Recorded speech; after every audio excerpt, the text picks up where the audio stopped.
What is good, y'all? It's Ronald Bank, also known as Youcapper from Sportsmemo.com at @you_capper on Twitter. Got my guy Chris with me. Chris be capping on Twitter. Man, it's been a NBA has been like a up and down season, like legit, like a roller coaster ride right now. So I was up in the beginning of the season, went down like a little downfall, back up again, and then now I'm on another downswing. Hopefully I hit the bottom here and we go back up from this point on because a lot of the losses, the last like I want to say a week or so, a lot of the losses in the last week or so had to deal with like betting a game when a player was not on the injury report, and then all of a sudden they get doubtful, and then they're all of a sudden out. So I got hit with a lot of those so far this week. For the most part, man. Other than that, dude, like it's been a crazy season so far. How are you doing this year? Same, RC. Definitely started off. I think everybody started off pretty rocky, right? Like we don't have the trends, we don't have the information on the teams, which kind of does us not the greatest of service, but also like not having that information. We still want to bet, right? So we still Yeah. end up making bets, but recently been doing pretty good. RC, I would say I'm about 55%, which is not where I want to be. Uh-huh. Definitely, was hitting at a much higher rate last year, and hopefully we can get back there. I do think that I know you talk about this on your show all the time. I think the more information we get, the more trends we get on these teams. When to take them, when to fade them, that type of thing, and we're not just looking at all situational stuff like league wide trends. I do feel like we're gonna make a lot of money towards the second half of the season because the first half of the season did just end. Like all the teams have pretty much played about 40, 41 games. So I do think the more information we get, the more dangerous we're gonna be as far as making money on the back end and getting our percentages to go up as far as hit rates. Yeah, I mean the past two seasons, for sure. I know the second half of the season has been a lot more profitable than the first half. For the most part, though, I mean, I think we're just kind of staying afloat at this point right now.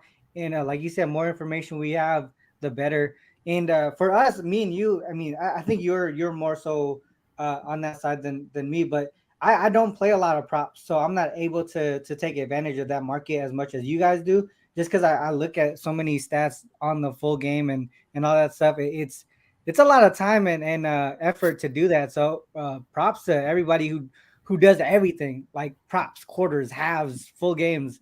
You guys, man, you guys work a lot. You guys work hard. Give you guys props for that stuff. With that said, man, let's get into the slate today. Only 4 games, so let's try to get through all of them here. First one up, Raptors and the Bucks. We have the Raptors. I mean, they're coming off of that OT win against the Knicks, right? They have won and covered 4 of the last 5 games. Third game in 4 nights. Second leg of back-to-back road games.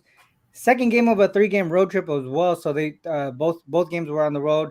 Bucks coming off a 13-point win over the Pacers.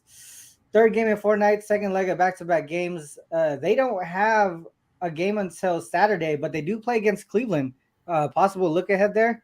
Injury report. I think no one on the Raptors side, but we see Giannis, Middleton, and Ingles all on the injury report as far as that goes. Matchup wise, Bucks took the first matchup 104-101, and that went into overtime. They didn't score a lot of points at all. Middleton, Drew were missing in that game. Raptors were pretty much healthy, just like they are today. Man, this one's a pretty tough one. Other than you would think that the Raptors had some momentum going into this one a little bit, but the Bucks here, it has to be a Buck spot, right? Yeah, I see. I mean, it's the only way I would be able to look like you talked about. Second game of a back to back, third game of 4 nights, and then you factor in that overtime where they had to fight hard in that overtime. They also had to fight hard in the fourth quarter. I see. We talk about teams having to exert a lot of energy and effort just to come back in games. The Knicks, as they always do, I see, they had another 10-point lead, right, in the Mhm. fourth quarter. So not only are you fighting through overtime, but you're also fighting, in the whole entire fourth quarter, just to force overtime, right? So to me, it feels like you said, it's kind of, for me, I'd only be able to look towards the Bucks. I do think that if you like the Bucks, you might want to jump on them now because if Giannis get ruled in, then the line's probably gonna go up. You mentioned that they don't have another game until, did you say Saturday, RC, when they play the Bucks? Saturday, yeah. So I mean, so this is the game that they pretty much got circled and pinpoint. Giannis has Yep. missed, I think, the last 3 games. He missed both games over the weekend against the Miami Heat and the game yesterday. So if he's gonna come back, it's probably gonna be today, unless they want to give him a extended break and not play him until this weekend. But I think this is kind of a game where you go, full throttle with RC just because you don't have a game for a while. You also, I think another thing that you mentioned was Ingles being listed on the injury report. And Ingles didn't play yesterday. He was in street clothes, so, but he did play in the Miami game. So I do expect Ingles to be back, for this game. They got a pretty hard fought win. I know that the box score doesn't. Well, the box score will show it, but if you just watch the game, if you just check the box score, you might not think so. But you got to look into the fourth quarter. They outscored the Pacers. I think what was it, RC? Click on it real quick. I know it's like double digits in the fourth quarter. 39-21 in that fourth quarter. 39-21 in the fourth quarter. So for me, I still be looking towards the Bucks. That we know that they play better at home as well. I saw some recent performances from like Grayson Allen, right? Grayson Allen being in, finally starting to get his jump shot to fall again. He had been in a little slump. Guys like Javon Carter, guys like Pat Connaughton. We know what Bobby Portis can do. I think he had 21 points and 11 rebounds. And then on the opposite side, RC, I know I'm talking a lot, but the last thing I'm gonna mention is for the Bucks, right? Like Coach Nick Nurse does not mind running his guys into the ground, right? So even though all of his starters played 40 plus minutes yesterday, I fully expect them to again today. But I do expect them to be able to run out of gas. I would only be able to look towards the Bucks being the home team in this spot, not having to play the overtime game and not have to travel yesterday. Yeah, I mean, the one thing that you mentioned, right? Raptors played an OT game. The Bucks didn't. One thing that I want to show here, this is more of a league-wide trend than a team trend, but I was looking at this since 2017. And both teams on the second leg of back-to-back games, right? So rest equals 0. Rest equals 0. And the road team is coming off a OT game. So P. And then the home team isn't.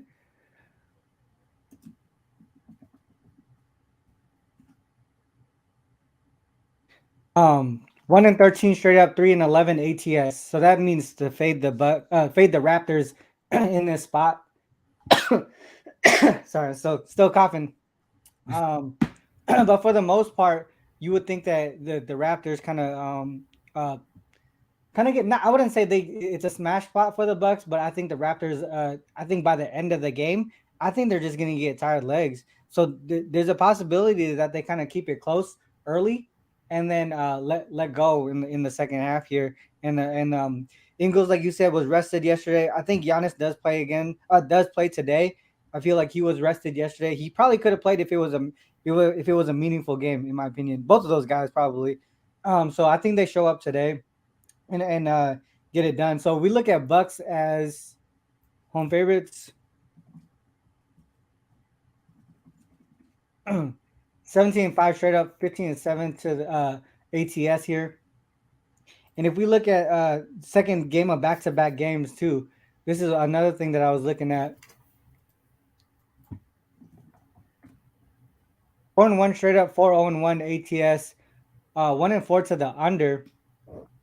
And so for me, if you look at this game here against the Heat, it was like a super low total. My assumption is like, I think this one, Giannis was out, right? Yeah, Giannis was out here. Giannis was out there. So that could be one of the big reasons why they lost that game. But for the most part, we're seeing a lot of good defense here.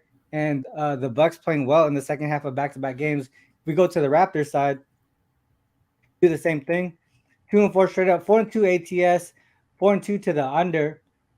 So ATS wise, they're doing pretty well, but they're losing they're 2-4 straight up. So I don't know. To me, it's a Buck spot. I feel like we should, if you like the Bucks, you would get it there now, like you said, right? Because they're not officially in yet. But the other thing that you could do is probably look for the second half. Second half in that spot. Let's focus in on that actually. They're the dog today, right? Mm-hmm.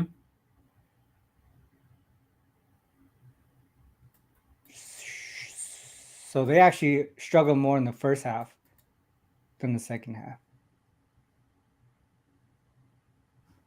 Let's go. What about and that's with the rest disadvantage as well. Oh, that's true. So you're saying No. For I both like it the way you got it. I see. I was just teams? making sure you had the rest advantage. No, I like it that way. So both teams not rested. There's like 3 times this season. That's pretty interesting. Mm-hmm.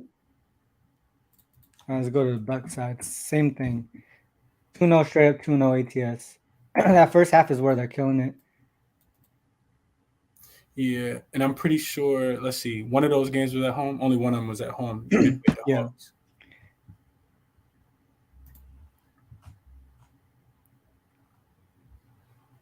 So they were up by 9 points first half. Second half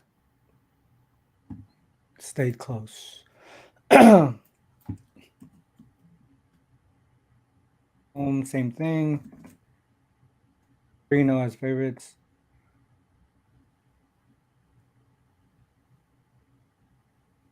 Damn, look at that second quarter split. Would this be a Bucks first half then? I think so. I mean, the Bucks are already pretty good, in the first half in general. But on the opposite side, I see, if you, like you said, with the tired legs theory, typically legs run out in the second half. So if Toronto has something, it might bring what they got in the first half and kind of carry over. So interesting conflict there. Yeah, let's look at this one again. So, yeah, it's that fourth quarter there on the road. Well, let's just take this out and see it together. See, this one isn't as significant though. Okay. 2-6. It would be the Bucks in some way, right? Yeah, maybe even the a first team half or the total. full game. Yeah, maybe even a team total over. I see. I think it's like 114.5. I think another like key aspect of this game I see is like not just that the Bucks are playing. I mean, not just that the Raptors are playing, in overtime off no rest, but that just that third game in 4 nights as well. So I got a query. I'm gonna drop it in the chat for you. Look at this one real quick. Okay.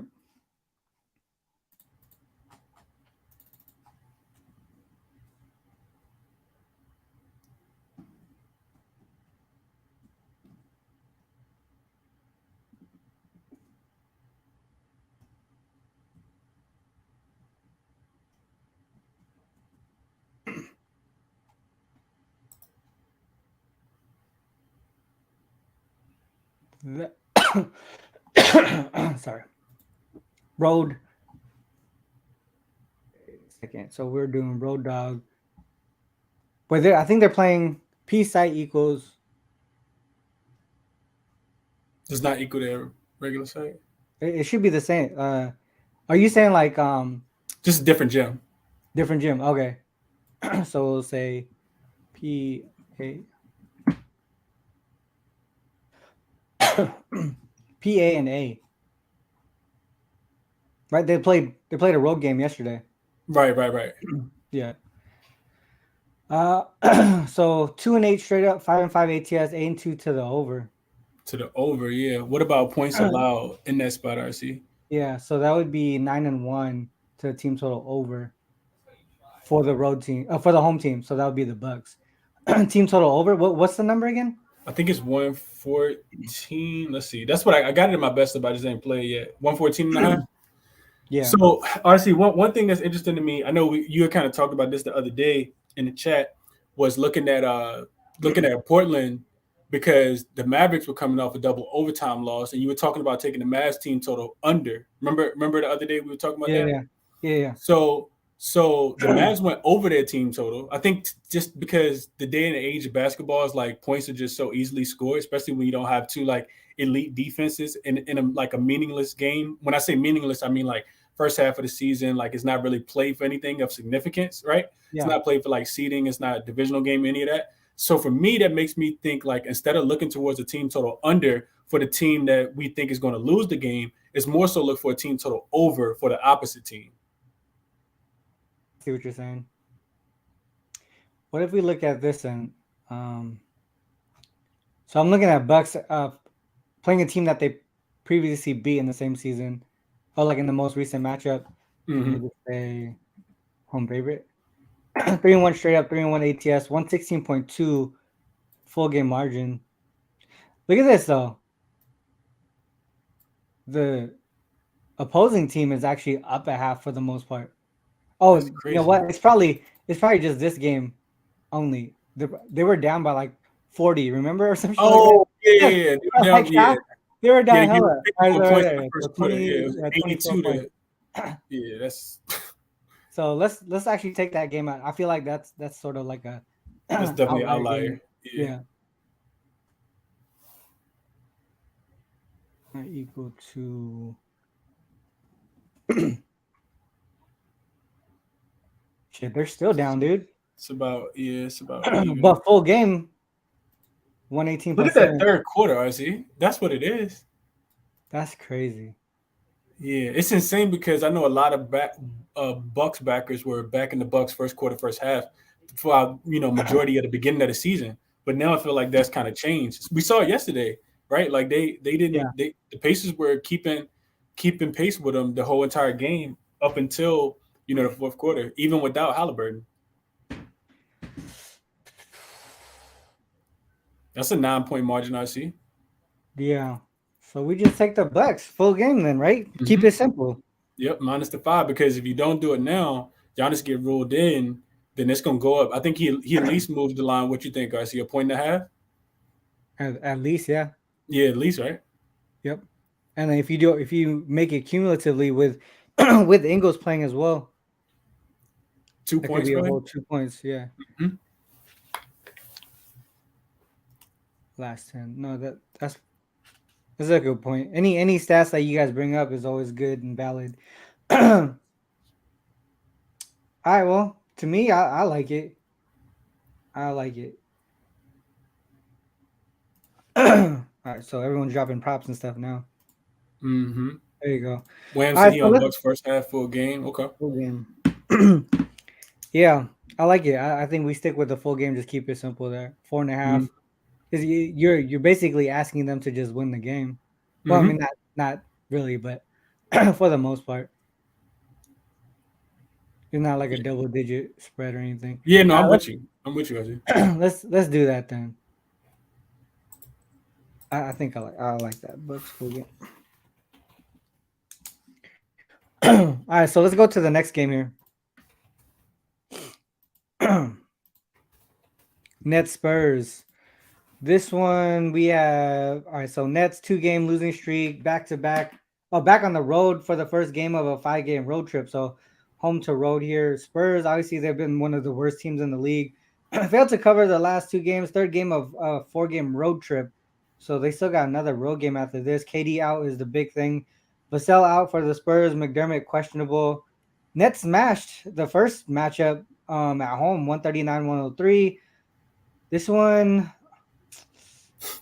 it's hard to look towards the Nets without KD, man. Their offense is struggling right now. What are your thoughts on this one? Same, RC. You took him right out of my mind, right out of my mouth, man. I think, like you said, it's really difficult to look towards the Nets in this spot. They have had 2 games at home. Of course, one of them was against the Celtics. The other one was against the Oklahoma City Thunder on I think it was on Saturday. On Saturday night. I watched that game from pretty much start to finish. I see, and I think it could be a get right spot for the Nets here. I know I'm not willing to lay the 6 points, but I think that they could cover. The problem with that, RC, is that San Antonio has actually been playing well. I think I don't know if you said it just now, but I think they're like 7-3 against the spread last 10. And they function best as a home dog versus a away dog as well, right? When they're catching a bunch of points at home, typically when they play their best brand of basketball. So I could see them kind of keeping this one close. I think the total is indicative of San Antonio being able to come out here and score as well. Mm-hmm. And for the Nets, it's like who's going to show up on offense to be able to help Kyrie. They didn't have a lot of that help, right? I saw Royce O'Neal missing a lot of shots the other night, and a lot of those guys. Not that they don't have the help, but a lot of those guys didn't step up. So now you're asking them to go on a road and play well in this spot as well. And I mean, you're not going to get an easier game, RC, to kind of get a tune-up game, which is why I kind of do like the Nets, but I think looking at a total in this game would probably be a little better. And one prop I did play RC real quick. I'm right back on Trey Jones. His points plus assists came out at 21.5. It was like minus 120. I played that earlier this morning. Dude's been crushing it. I gave it out last week on your show. He's hit 5 games in a row. And I think it's going to be a fast-paced game, indicative of the total being at 232.5. And I think Trey Jones is going to have a lot to do with, the Spurs being able to score points in this game, whether it's scoring or assisting. So I did play as points plus assists over 21.5. Yeah, I think you bring up a lot of good points here. I mean, I think without KD, right? At some point they're going to have to turn it around offensively. And they've gotten look at the last 5 games here under their team total here. I think when did KD get injured? He got injured on the versus the Heat. Yeah, he got injured versus the Heat in the third quarter, remember? And then he didn't play the last 2. Yep. Exactly. So the next 2 games under their team total by 14, under their team total by 15.5. They do have a spot here where they're playing against one of the worst defensive teams in the league. So it has to be some sort of get right spot, right? I don't know if they're gonna cover the spread, but it seems like on either side of the ball. So the Spurs, they're bad defensively, right? So they're gonna give up a lot of points to the Nets. If the Nets are up, the Spurs are gonna have to push the pace, and they're gonna have to attack the rim, which the Nets, they don't really have a lot of paint protection in my book, right? So I could only think this is like sort of a track meet here. One team's trying to get right offensively against a bad defense. The other team's just trying to keep up and play with pace. So I know I see a lot of unders in this spot right here, but it almost seems like that spot where you want to finally see them turn things around, right? Let's look at some more things here. Oh, here we go. Spurs. So we go to the Spurs. Dogs versus non-conference games. And road dogs. And home dogs. Home dog, yeah. So 6-15 straight up, 10-11 ATS, 13-8 to the over. The last 6 gone over, but if you make it so that, like I think you just said it, non-conference, 6-1 to the over in that spot. Yep. They're allowing 122 per game in that spot there. No OTs, all regulation. This seems like a get right spot for the Nets. Obviously the spread is not anything significant record-wise, but for the most part, you're seeing the teams go over, either one side or the other. So I think I would look more to the over than anything in this one. Yeah, I couldn't look towards the under. I see. I'm right there with you. Yeah, Spurs. What do you think about the spread, though? Do you think there is an opportunity? Do you think it's too much with KD being out? I feel like they're losing a lot here. I feel like I don't want to guess, RC. I feel like one part of me is like, yeah, they're not the same offense, like without KD. But like you said, this could be a get right spot. We got to take into account who they've actually been playing against. The Boston Celtics are probably one of the best teams in the NBA, right? Top 2, top 3 best team in the NBA. So taking them into consideration, and then people continue to overlook OKC, but OKC is really good as an away dog. RC, the best team as far as covering games on the road as an away dog. Just went into Philly and beat them outright on a game that you were right on. Went into Chicago in a game that we both got right, and neither one of us played next night on the second leg of a back-to-back. Yeah. Then they went into Brooklyn and beat them as an away dog too, catching 5 points, right? So 3 away. Like, I just think that there's something to say about them playing those 2 teams specifically, and now they get a bottom feeder in the San Antonio Spurs. Yeah. So here's one thing that I looked at: high totals here, non-conference at home. Whether they're the dog or the favorite, 3-0 ATS here. They did cover against the Celtics, but look at that spread was 15. They lost by 5. So I wouldn't compare the Nets to any other team, but at this point, without KD, they aren't comparable to the Celtics, right? So, man, I don't know if I could take the Nets here, but also, as much as I want to take the Spurs, I don't know if I can put my money on them either. I think we just look at the points. I think that's the way that we go here. Absolutely. I know. So someone's mentioning, they're mentioning total open at 235. Now it's 231.5.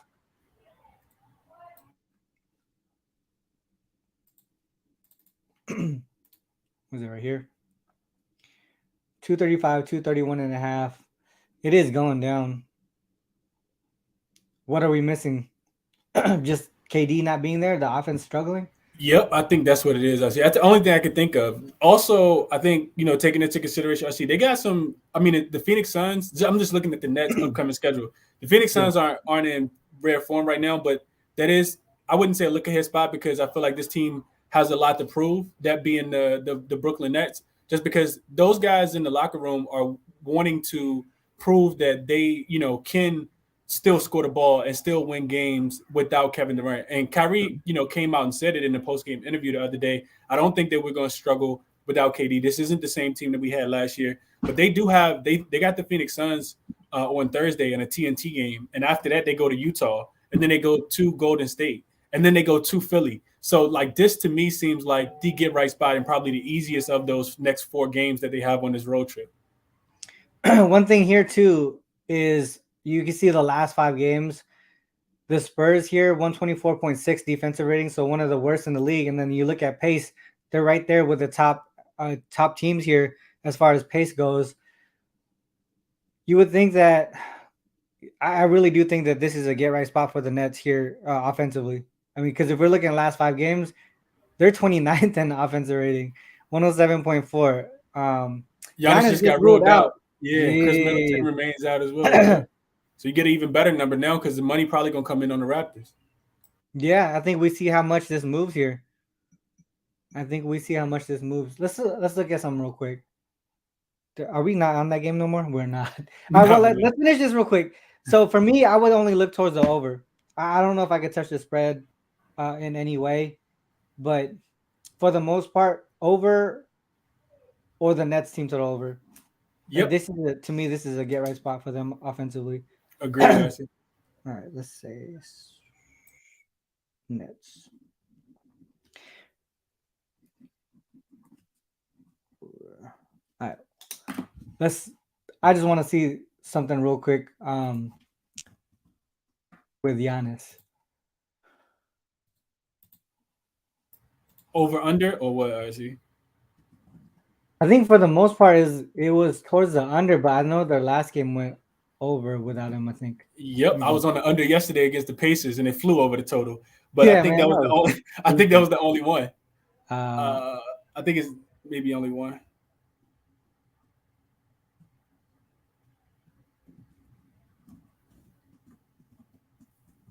Do we know if Drew is in? Nah, no word on Drew yet. Yeah, 7-1 to the under. Wait a second. Is that right? Yeah, that's right, actually. Yep. Wait, didn't they have a game? What's today? They had one yesterday. You don't see one for yesterday? Uh-uh. Oh, the one for yesterday isn't on there. It's not on here. That's why I was confused. It should be 7-2, right? Yeah, it should be 7-2, yeah. All right, that's interesting. All right, well, to me, it's still Bucks full game there. I think we get a better line. Mm-hmm. Hopefully, everyone starts to take the Raptors there, and then that makes the Bucks a little bit better. But line value, as far as that goes. All right, so let's go to the next one here. Blazers. Down to 3, RC. Down to 3, Bucks -3, and team total down to 112.5 from 114.5. So he moved the total. So it moves to 3. I bet you they're gonna get. I guess we got to see what Toronto is gonna do as far as that goes. Their roster, if they're playing the second back-to-back too, and Giannis out, maybe they rest some guys as well. We'll see. All right, we'll monitor that. Shout out to the chat. Hey, if you guys see anything else on that game, let us know, please. All right, so let's go to this one here. Blazers and Nuggets. Blazers 2-game winning streak. They're on a one-off road game against the Nuggets here. So they go to Denver for 1 game. They're in between 4 straight home games. This is a weird schedule. 3rd game in 4 nights as well for them. Nuggets 6-game winning streak for them. 2nd game of a 5-game homestand. First leg of back-to-back games. They do have the Wolves tomorrow. I believe the Wolves beat the Nuggets not too long ago, maybe like a week or 2 ago. Was it by double digits? I think they beat them by like 8 or 9. I see. Okay, I don't know. Maybe I don't know if they're gonna look ahead to that squad, but I say they don't, RC, and the reason why is because this is a divisional game, so I don't think they overlook the Portland Trailblazers Yeah, just that's a because good it is a point. divisional game. Yeah, that's a good point there. All right, so injury wise, who we have on the injury report? I think We got Bones Highland listed as questionable. I think with a right. Well, I think it was a sprain.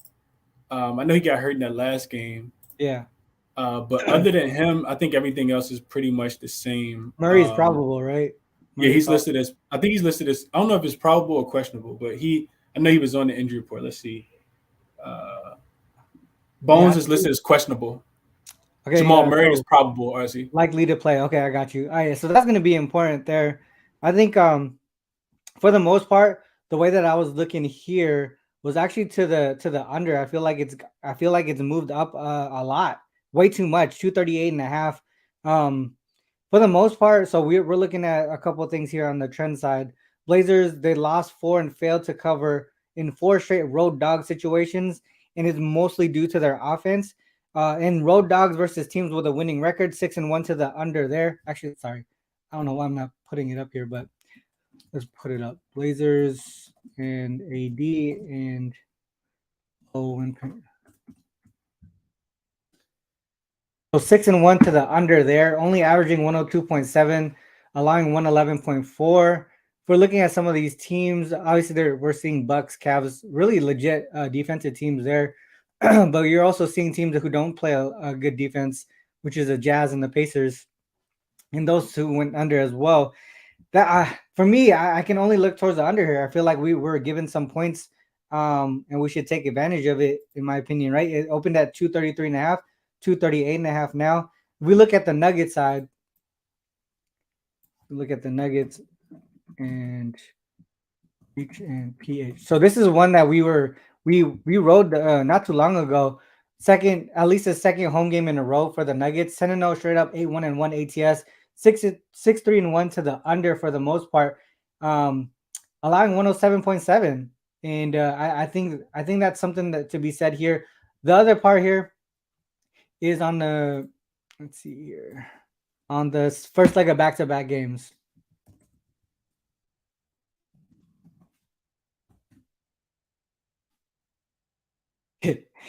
The link is there, fool. I didn't kick you off. You just need to click the button. Get up here. Nuggets on the first leg of back-to-back games. 4-1 straight up, 4-1 ATS, 3-1-1 to the under.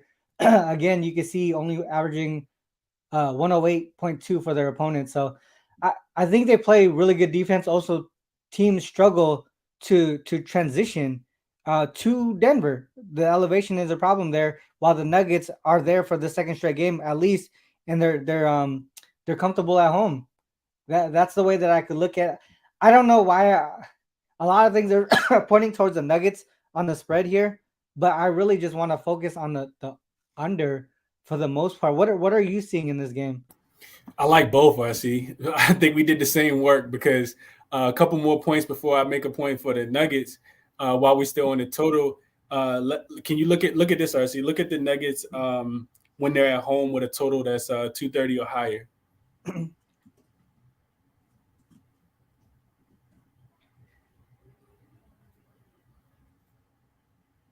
Bring your ass here, boy. What up, you know? What's going on, guys? How y'all doing? Good. Yeah. All right, so all right, I see. 10-0 straight up, 7-2-1 ATS, 1-8-1. Sorry, 8-1-1 to the under. So I see. So this query alone right here, is a lot of support for both, right? You're looking at the Nuggets, like you said, 7-2-1. It's because I think about not just the query that we put in RC, but I think about the Nuggets in general. They're a team that can score a lot of points. We know Jokic has a full healthy complement of guys now with Michael Porter Jr. Being back to his normal self. Bone Highland's coming off the bench. Yeah. A lot of playmakers out there, but also the support. Because I was talking about the under before I talked about the side. This team is 8-1-1 to the under. It's because Mike Malone challenged them defensively, when they were ranked 22nd 2 weeks ago before they played against the Memphis Grizzlies. And you see they only allowed 105 points in this spot. Also, RC, real quick, while we're still on the total, let's look at the Blazers in away games when the total was higher than 233 or higher. 233. 233 or higher. Oh crap! I do that every time. I don't know why they just don't do Blazers. Damn. More support for it, and it's for this reason. I see the Blazers don't score a lot of points, right? So when you get a total set this high, and I think the recency bias is going to be, they did just score a bunch of points against the Dallas Mavericks in two straight home games, right? And kind of got out of that shooting slump. But that was against them. They caught the Mavs. First of all, the first game was on the second night of a second night. Well, not that second night of back-to-back. They caught the Dallas Mavericks against the Lakers off 2 overtimes. Remember last Thursday they played against the Lakers off double overtime, right? Yeah. So you got the Mavs in a really bad spot there. Then the second game, Luka didn't even play, right? So when you get the Blazers involved in these really high totals because their offense is so inefficient at times, they don't play well. So that's support for the under and for Dallas. I'm sorry, for Denver as well. So yeah, there you go. I see. That's my point for both. Yeah, no, I got it. There's a lot of things pointing in that direction. The other thing, so you mentioned the home road splits there for Blazers, 120.7 offensive rating at home versus on the road 112.4. So they do struggle a lot more on the road. If you have anything on this game? Yeah, like our buddy Ski likes to say, if it's not broken, don't try to fix it, right? I think Denver first quarter, Denver first half. Take a look at the last 10 games in the first quarter. Denver's number 2 in net rating, just a half a point behind the Philadelphia 76ers in that first quarter. Versus Portland over the last 10 games, they ranked number 28 with a net rating of minus 16.3 in that first quarter. So I took Denver first quarter in this game here as well.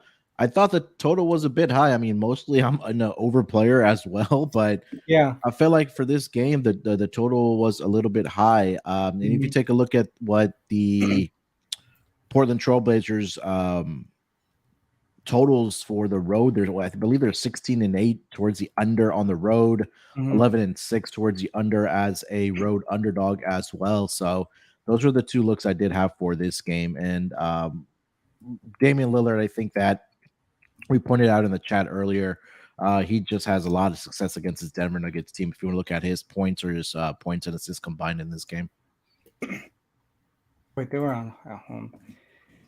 Yeah, the prop side, I wasn't too sure how that would go. Like I said earlier, when you weren't on yet, but I'm not really a prop guy, but I trust a lot of you guys' input on that side of the ball, or on that side of the sports betting. I think man, you know what I was worried about? So yesterday I had the Grizzlies first quarter, first half. Yeah. And they kind of let me down there, and then they ended up like smashing the full game. I don't want that to be the case tonight because a lot of things are pointing towards that first quarter, first half for the Nuggets as well. And then, you know what I mean? And then I just don't want to see that same situation. But it doesn't. I can only look towards the Nuggets side. I mean, to be honest, it just Nathan with the trifecta. Yeah, it looks like it. I mean, why wouldn't it be, right? To me, it looks like it a lot.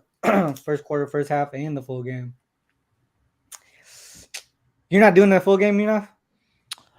I feel like the Blazers can keep it within the number. But I don't know. It's the same thing that we talked about, or I talked about on my show. You agreed with the Memphis Grizzlies yesterday. It's just were they like 9-1 is Denver in the first quarter against the number. I think the same goes in the first half as well. So, if I die on that hill, I'm gonna die on that hill. I mean, it's a 90% over the last 10 games. Yeah. Real quick, I see prop wise. I know Munaf was talking about Dame going off against his team, and we talked about which is conflicting with Denver with Portland not being able to score right on the road specifically. So I looked up Anthony Simons' game log real quick. RC against the Nuggets, and it's interesting. His point prop is 20.5 right now, and fun fact is he's only gone over the 20.5 one time against the Denver Nuggets. And it looks like about the last 11, 12 games. Yeah, you got to put it up on the screen right there. So 20.5 is his point prop, I see. And you can, filter that down to just the games in Denver. Because we know, like we said, Portland offense typically takes a step back. So for the under bettors, maybe you take a look at Anthony Simons' game log on the road against Denver, and you just you play that under 20.5 because Dame doesn't get a lot of help. Yeah, damn, that's a good look. It's 3 of 18. You said 20.5. 20.5, Ozzy. Yeah. Yep.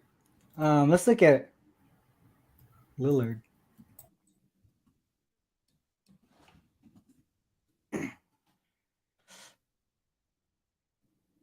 The last few games he's been doing pretty well. Dude, he chucks threes against these guys. Yeah, I mean not Lillard, that Simon's look is dope. I like that. I think the money for the over has come in because I think the public has just watched what Portland was able to do in their last 2 games at home against the Dallas Mavericks, and like I said, both of those games are one of them without Luka, and then the other one, of course, catching the Mavs on after a double overtime game. So that's definitely it's But inflated. before those two, look at all the unders that they had before when they were losing games, and we were talking about them, not being able to score the ball, right? So, yep, I like it. All right, cool. I like it. I think I'm gonna stick with the under there. I'll find a way to get on the Nuggets. I'll find a way. First quarter, first half, or full game. One of those ways. I looked at their team totals. This was the first thing I wrote down yesterday. I see the team totals. Over? Yeah, but the number's been so inflated, and because I like the under for the full game, I don't necessarily want to play one single team total to go over, if that makes sense, right? Like I don't want to take them out. It would be more so Blazers under than the anything. Yep. Unders just seem so hard to play right now, though, RC. I love unders. They're contrarian. They make a lot of money, but man, they feel hard to play right now. Especially the last week or two, at least a week or two, everything's been going over. Yeah. Let's get to the last game. Sixers Clippers here. What we got? So Sixers. Where's my notes at? Sixers won 2 in a row, both road games. They did fail to cover the spread in both of those. Both wins were exactly by 1 point. This is their 3rd game in 4 nights, but they did not play yesterday. 3rd game of a 5-game road trip. Clippers coming off 21-point win over the Rockets. Last game of a 5-game homestand before a 4-game road trip. Also, first leg of back-to-back home to road games for them. Who are we seeing on the injury report right now? Is PG going to play or what? It seems like he should be in. Got upgraded to questionable, and I think when that questionable tag came out, that line flipped from Sixers being favored to Clippers. I think -1.5, I believe. Yeah. Yeah. Like yesterday, they were dogs of 1. Now they're favored 1.5. I think I've seen some 2s too. Yeah, there's a couple 2s out there. Yeah. So definitely, if you got it last night, you got some value there. Anyone else no one on the Sixers side from what I saw. Nah, they're pretty much healthy. Clippers at home, always an under team. So here I can't. I'm sorry. Let's just look at a couple of things. So Clippers at home, that's going to be primary focus, right? 19-3-1 to the under. The average combined score less than 112. So was that 111.4? The way that I was looking at it, that was sort of like the opposite side here. The Sixers as road favorites, 9-2 to the over. So they're going in the opposite directions. Like both teams are going in opposite directions. Well, they weren't dogs. Now they're underdogs. Yeah. So we look at them as dogs. It is towards the under. I don't know how many of these really opened up as favorites, in my opinion. So I can't. It's hard to differentiate when we're using their data because they don't have open line numbers. Also, real quick, I see just while you're making that point. Also interesting. Those games especially when they're away dogs, you're not going to get too many games where they're away dogs, and then Joel Embiid wasn't in the lineup, right? So I think that's something to kind of take into consideration when you're looking at those numbers, because Maxey has missed the key length of time, Harden has, and of course Embiid has, and those guys have, collectively as well. Yeah, that's a good point too. Did you guys have any takes on this one? I had a couple player props, so we could get to that later once we get through the side and total. All right, let's look at.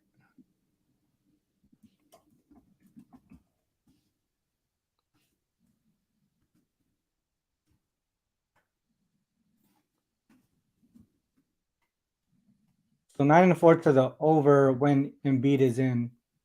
Let's see when. Let's add Maxi.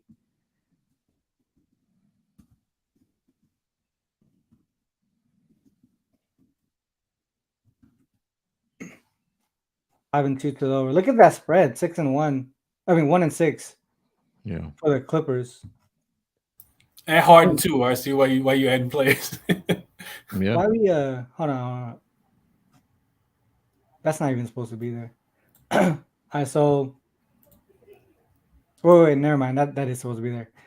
I'm looking at a different day. Okay, so you said add Harden? Yeah, add Harden too, just so you can make sure you get all three of them.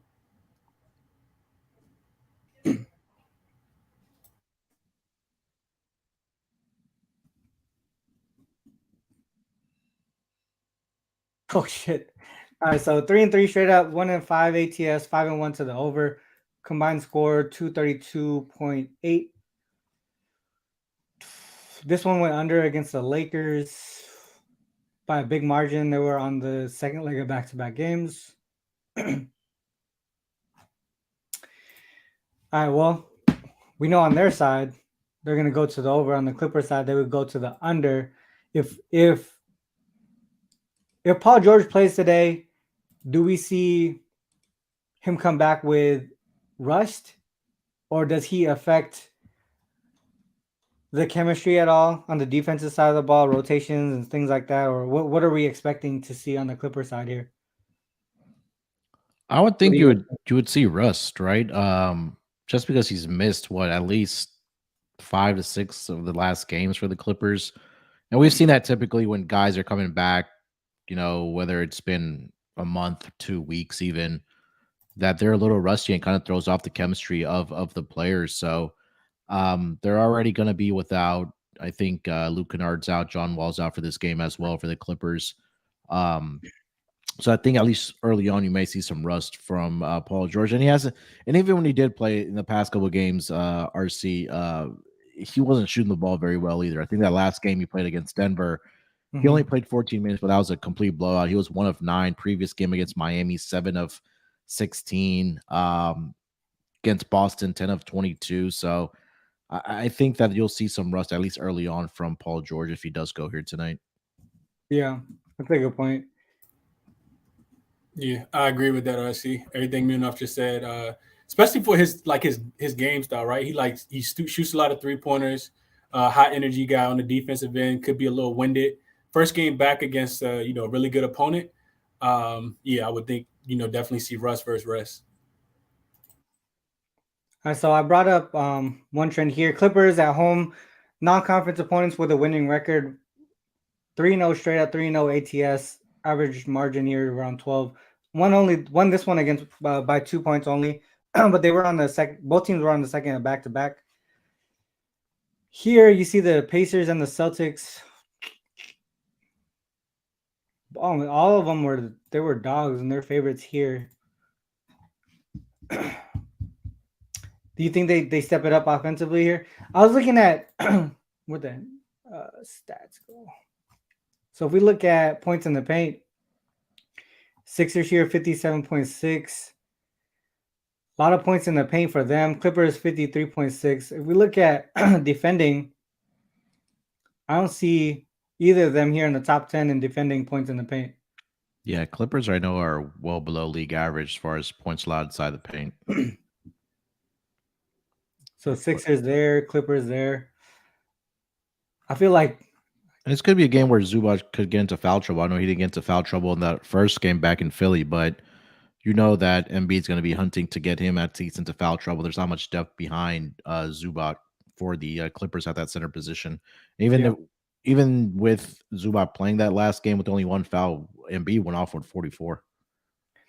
Yeah, this might be the case where we're going to see a lot of free throws and stuff too, especially if they keep attacking the paint. So that kind of does go along with Zubac getting into foul trouble. And yeah, if this goes over, I'm pretty sure it's going to be because they both get like 30 free throws each for the most part, and a lot of points in the paint on both sides of the ball. Yeah. What do you think from a side perspective? I mean, the number's been going to the Clippers.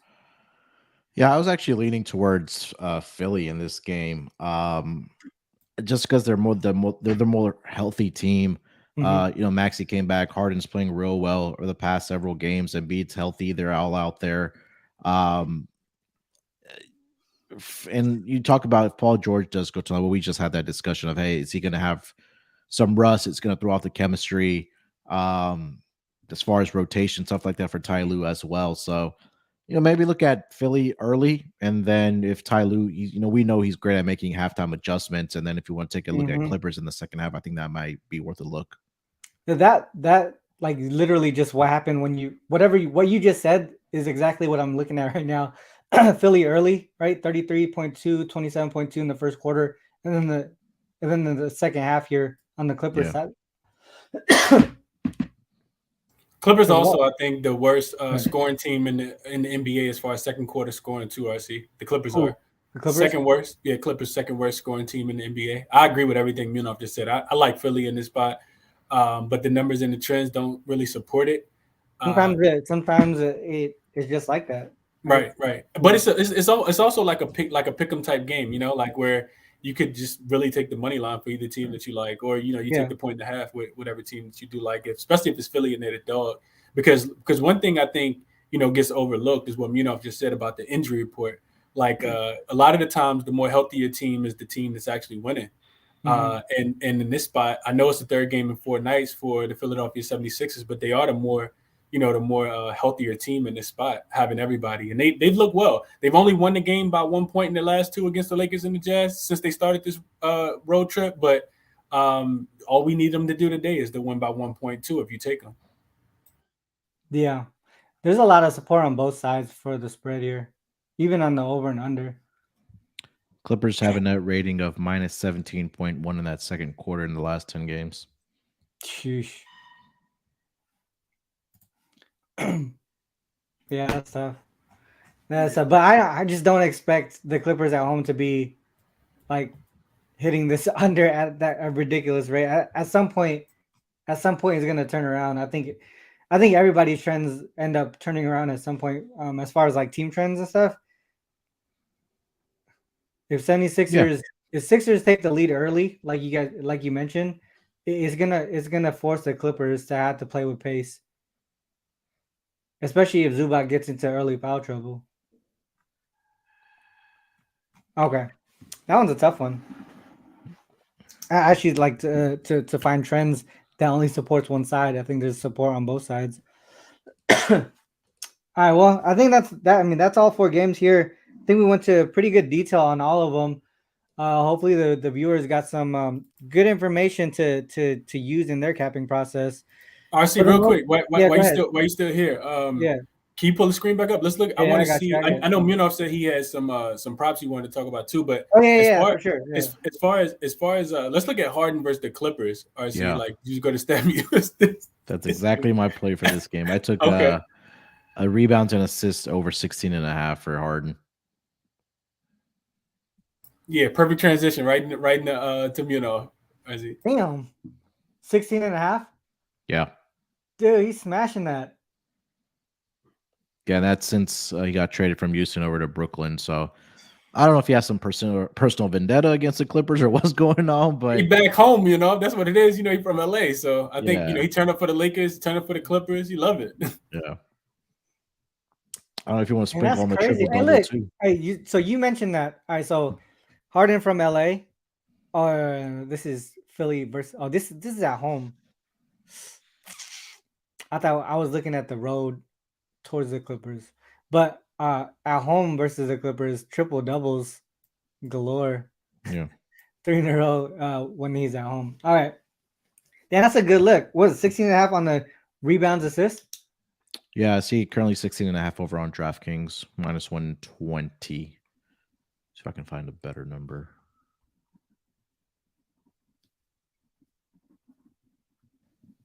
That's a good look, and it's smart to stay away from the points because with Maxi back, I feel like that's gonna affect his points a little bit.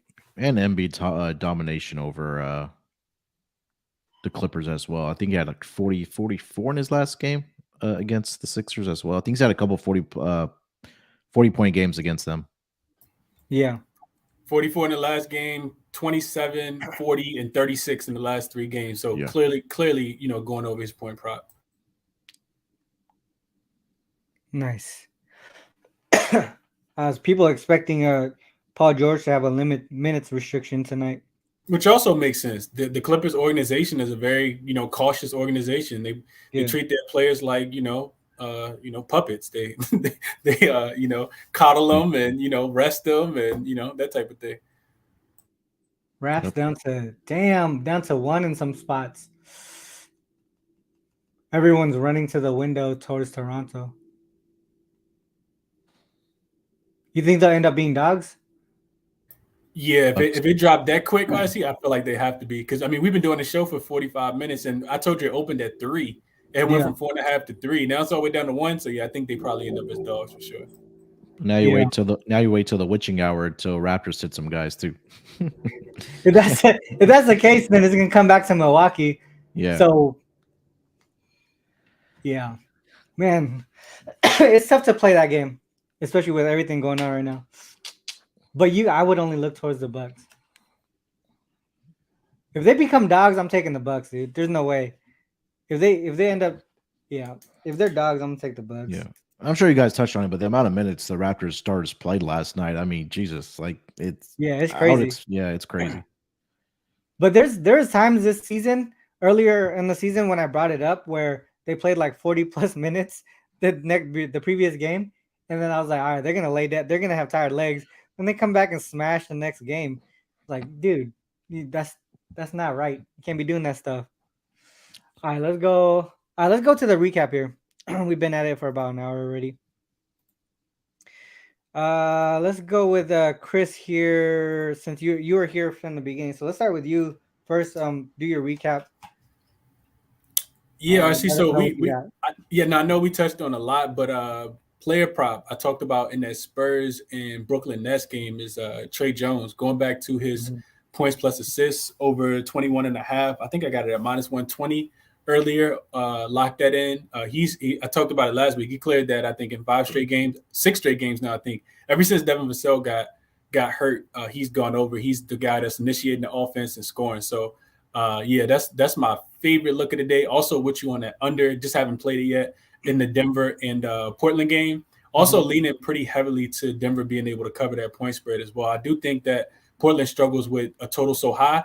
In Denver, we talked about it. Second home game after a previous home game, and just don't like the spot for Portland. RC. I think the other thing we didn't mention this, RC, but you look at these teams that's playing in these environments where they've been at home for back-to-back games and then they have to go on the road. They typically don't do well in that spot, right? We saw Miami get Milwaukee twice over the weekend, and then they go on the road to Atlanta yesterday and get smacked up in that spot. So I think, Portland, similar spot, got Dallas twice over the weekend. Now you got to go into altitude, be in Denver. Yeah. So I like Denver on the spread as well, but didn't get there to the window with that one.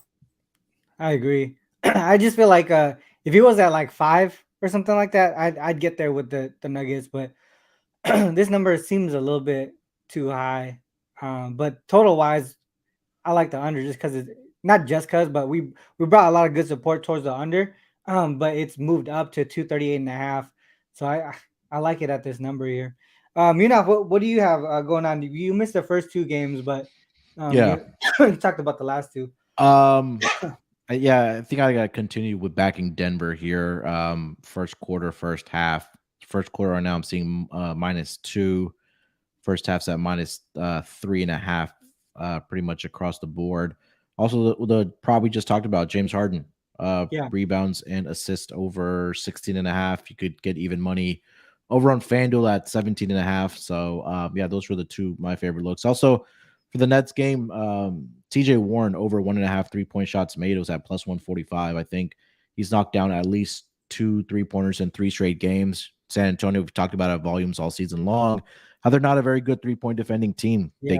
They as far as team percentage allowed and makes allowed as well. So I think that you'll see guys like TJ Warren, Seth Curry, Joe Harris probably get theirs here tonight as well. So those were a couple of my favorite looks here for tonight. Yeah, if the Nets are hitting their threes today, that thing's gonna fly over because San Antonio is gonna push the pace because they can't shoot threes, so they're gonna attack the rim, and basically there's no rim protection there for the Nets for the most part, other than maybe Claxton or whatever. Yeah, but I feel like that's going in the wrong. The bottom, so the last 3 game books, Nets and Spurs, Blazers, Nuggets, Clippers, and Sixers. I feel like all 3 of those games, the total is going in the wrong direction. But like it's just weird to me that which way it's going. But and how fast it's moving in that direction too. That's a problem too. Yeah. All right. So for me,